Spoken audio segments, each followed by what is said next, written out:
Welcome to Growing Your Team, a podcast designed for small business owners seeking to grow their company with the help of employees and contractors. Your time is limited, which means growing and leveraging teams is essential for business success. The Growing Your Team podcast is the place to learn tips and techniques designed to help you know when it's the right time to hire, how to select perfect fit team members, and how to maximize productivity while creating a positive work environment. Drawing from her 10-plus years of leadership and hiring experience, here is your host, Jamie Van Kuyk.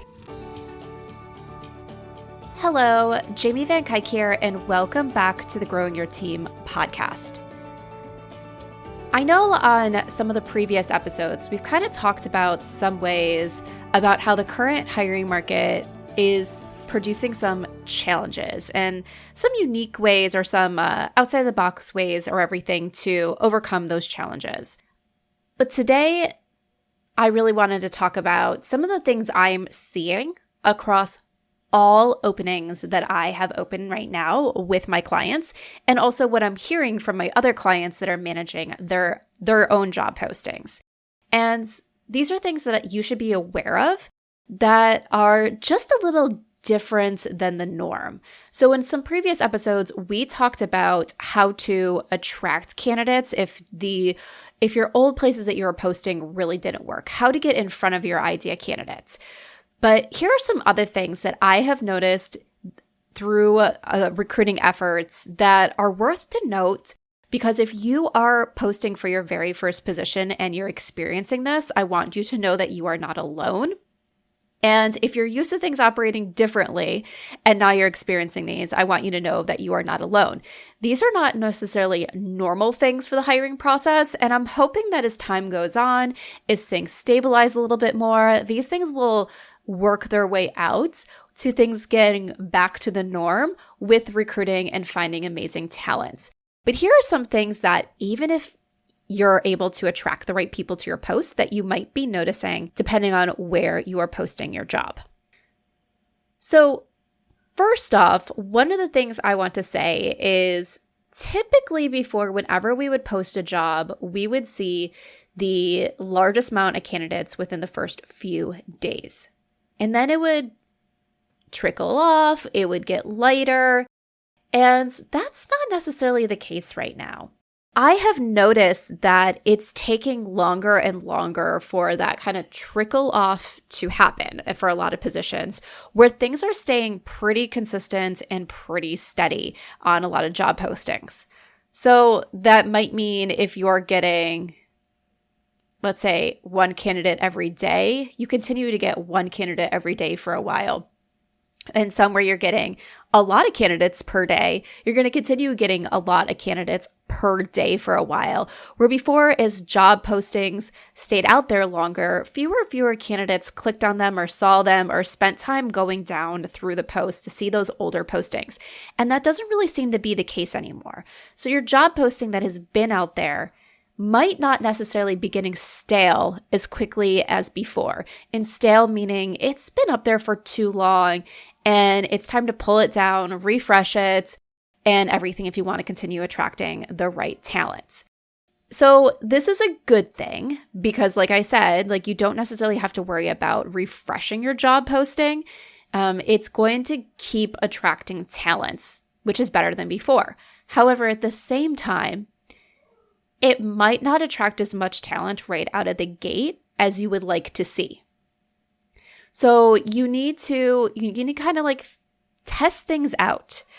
There's been some job postings, and we're going to get into sponsoring job postings in a minute, but there's been some job postings out there that we're not, like I said, we're not seeing that big, steep, dramatic drop off that job postings would normally see once they get about 2 weeks old. So keep things moving, keep things up, because candidates will keep coming in. So that's a good thing. Unfortunately, it might mean that instead of getting that big influx of candidates at first for you to sort through, it takes a little while longer to get those candidates that you want to see, which is then a double-edged sword because sometimes you want a good pool. You want to make sure you're not being swayed because you think a candidate's good because you just want to move this process along and they're kind of like the best of what you're seeing. But at the same time, you don't want to hold out and wait for that next candidate when the right person is right in front of you. So you want to make sure that you're evaluating your candidates properly. So you're making sure that you're selecting a person because they are the right person for you and not just because they're the best of the best, or you're holding out and you're waiting and giving up on a good candidate because you waited too long for someone else to come in. So now let's talk about sponsoring posts or pay to play. And here are some things that I feel like are very important because I do not want you spending money sponsoring or paying to play on some of the big job boards if you're not going to get a return on your investment. Typically, in the past, I would always tell people, post on Indeed for starting with a free post, see what happens. Wait it out for a week or so and see what happens. And that is still kind of what I'm telling people. But I would always tell people before you go to sponsored on Indeed, make sure Indeed is the right place. There could be some other places that are better for you to post and spend your money. One, depending on the type of job, would be LinkedIn. Well, I've completely changed my mind on LinkedIn for right now. I will tell you not to post your money with sponsored on LinkedIn. And this is something really new and something that for a few of the recruiting clients that I was in charge of, we kind of learned the hard way. LinkedIn sponsored posts are not getting what they used to. And for some jobs, what I'm saying might be okay, but for other jobs, it is not okay. And LinkedIn is pretty much taking your money and not giving you a return on your investment. So what I've seen happen for a few of my clients is we post jobs that are US-based in-office jobs. There is no remote opportunity. We're posting that it's no remote opportunity, and we are getting foreign candidates. There was one of our job postings. LinkedIn went through the budget so quickly, and over 50% of the people who applied for the job were not in the US when this was an in-office US position. And LinkedIn gives you no way to say like flags, remote jobs, in-office jobs. Yes, it does give you a way to say where the position is located, but we had all these foreign people applying for the job wanting to work it remotely when that's not even a possibility for the position. And we're like, wait, the first time it happens, we're like, okay, like this could be in other companies, an opportunity, a job where people are willing to outsource to other countries if that labor is cheaper, but definitely not this one. So we're like, but maybe it was just a fluke. Once it started happening to a second client of mine, we started asking around and other people are seeing this too. LinkedIn job boards are full of foreign candidates, and that's a problem when you're a company that is not at the position where you can consider hiring foreign employees. It adds a whole nother level of dynamics to your business that many small businesses just aren't there. And especially if you want in-office team members or local team members, even if they're going to be operating remotely. So I would say save your money. Do not sponsor a job on LinkedIn right now. And hopefully soon I'll come back and say, okay, LinkedIn changed its algorithms for job posts. Things are performing as they always were. It's worth it again. However, LinkedIn does allow you to post one free posting per account. So you could still post your job out there for free.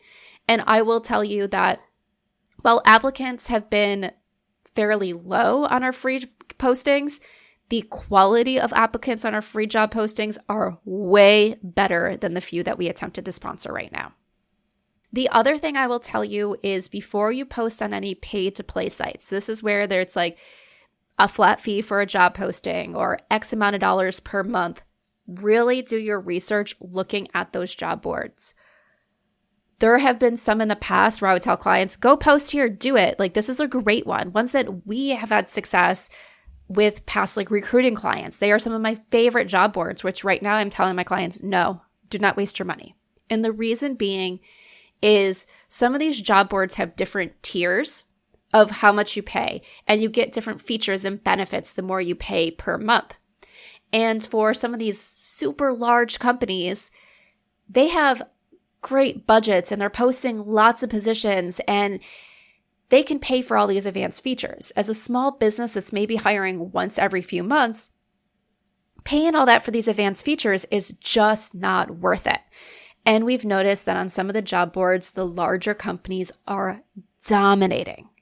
That no matter how you sort and search for the jobs, you have to scroll through 2 to 3 pages of jobs at large companies before you find anything from a smaller business.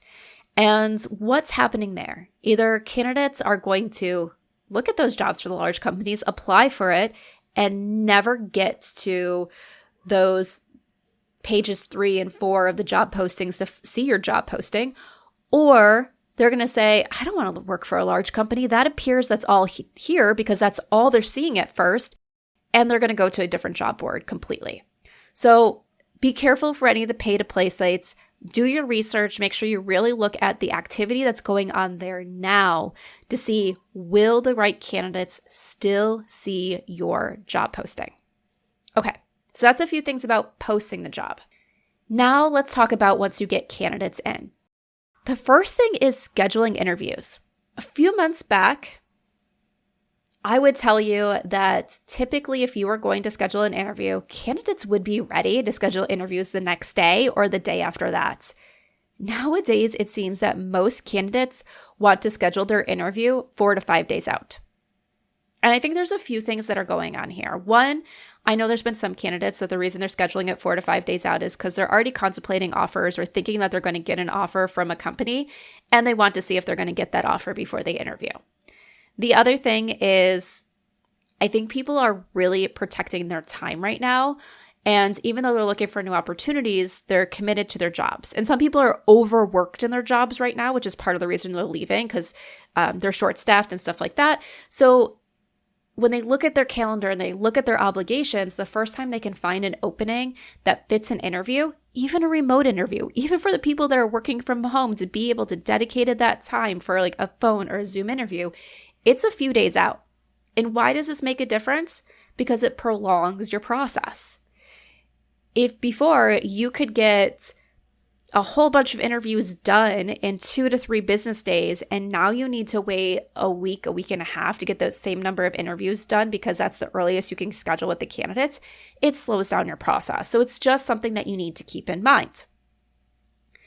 But then there's this other thing about the candidates. So as I mentioned, some candidates are pushing off that first interview because they're waiting to see about an offer, which means candidates are in control right now of the hiring market.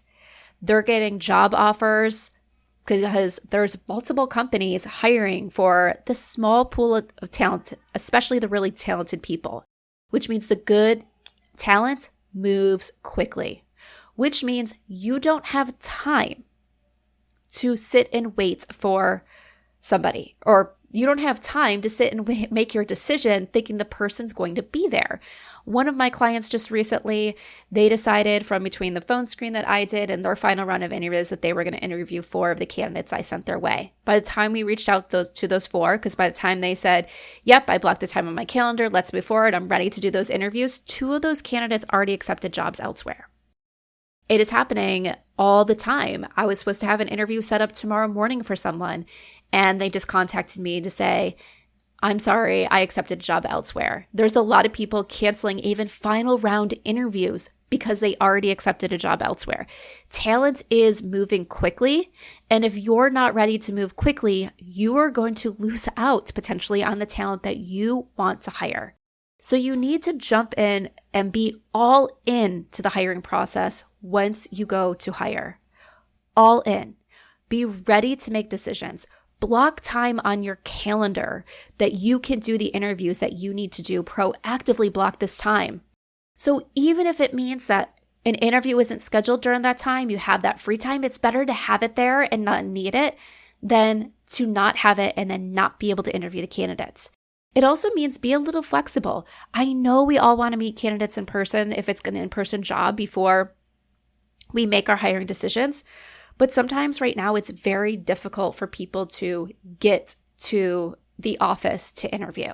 And if you could make an exception and do an interview by Zoom or some other video conference tool, and then if you really like that person, bring them into the office for one final meeting before you present that offer, do that. Make it easy for the candidate. And I know some people are like, well, people should be able to and willing and to sacrifice time at their current job and come take time off or come interview with me. Why can't they take time away? Right now, the candidates are in control. I know, we don't want to hear that. But you want to think that we're in control when we're making hiring decisions, that, people are going to come work for us because we have an opening and all that stuff, but it's never true. Candidates are always in control, even when there's fewer jobs out there. They always have the power to say no if you don't treat them well. But right now, they are more in control than ever because they have options. So if you need to fill your position, which why are you hiring if you don't need to fill your position? You need to make sure that you are doing what is best for the candidates and you are moving at a pace that allows you to get the best candidates into your company before they go somewhere else. So make sure that you are moving quickly, and just know, like I said, this employee market is very different. It's moving different. It's looking different. We have to use different tactics than ever to get to the right candidates. Some things are moving a little slower to get those candidates to first apply, but then once they're there, you got to move. You got to move. You cannot be holding out. So if you're seeing any of these weird things as you're going to hire team members, just remember, you're not alone. You got this, and you can be successful bringing in the right team member when you have the right hiring plan in place and you're following it. So that way, you know that each step of the way, you are identifying the right person. And you're not rushing someone through just because you feel like, oh my goodness, someone finally applied and finally had time for an interview with me. And you're not saying no or holding out when your ideal candidate is right in front of you because you're too scared to pull the trigger, or you're too busy to get them through to the next step. When you see that right person, move it, because people are not waiting.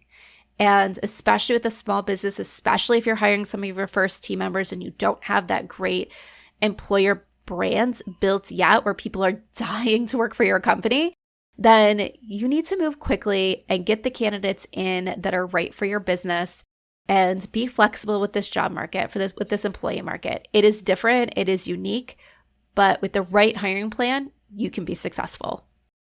Are you ready to hire a new team member for your business, and you want to ensure you hire the person who can succeed in the role, make you happy, and positively impact your bottom line? Then set up time and let's talk, because this is exactly how I help business owners like you.